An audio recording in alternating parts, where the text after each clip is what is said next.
I'm meteorologist Adam Stiles. We've got a tricky system on the way for Friday that'll likely bring some snow around parts of southern Ontario. Could even be as close as the north end of Toronto. It's all about track. It's all about where this system decides to set up.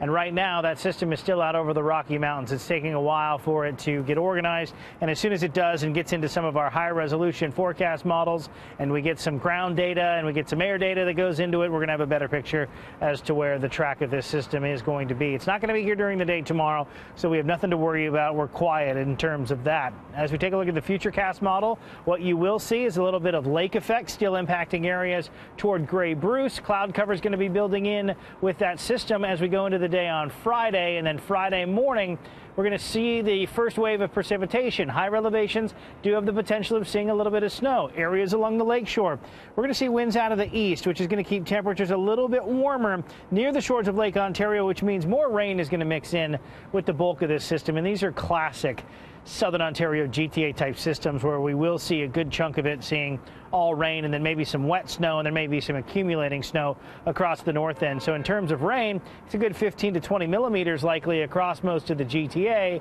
But in terms of snow, there's going to be some spots that see nothing. There's going to be a slushy mix in between, and then we may see some accumulation in the spots where temperatures are cold enough to actually have it stick around. So I still need a day or two before we start assigning real numbers to it. What I showed you there was just raw forecast model data. Don't bite down on that just yet.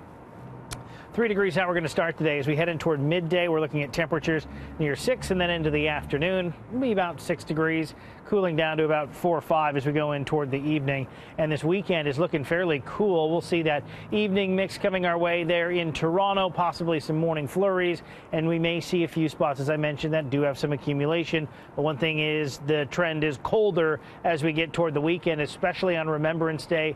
We're looking at 2 degrees. Saturday is going to be windy as well. We'll keep an eye on another system that could be a potential tricky one for Monday. You notice the temperatures for Monday and Tuesday are very similar to what we're going to see Friday and Saturday, so it's a similar setup with some even colder air moving back in as we go into Wednesday. So feeling more like the end of November, not the beginning toward the middle of November here through the rest of this week. That's a check on your forecast. I'll have an updated one. We'll have some new model data coming up tonight at 11 o'clock.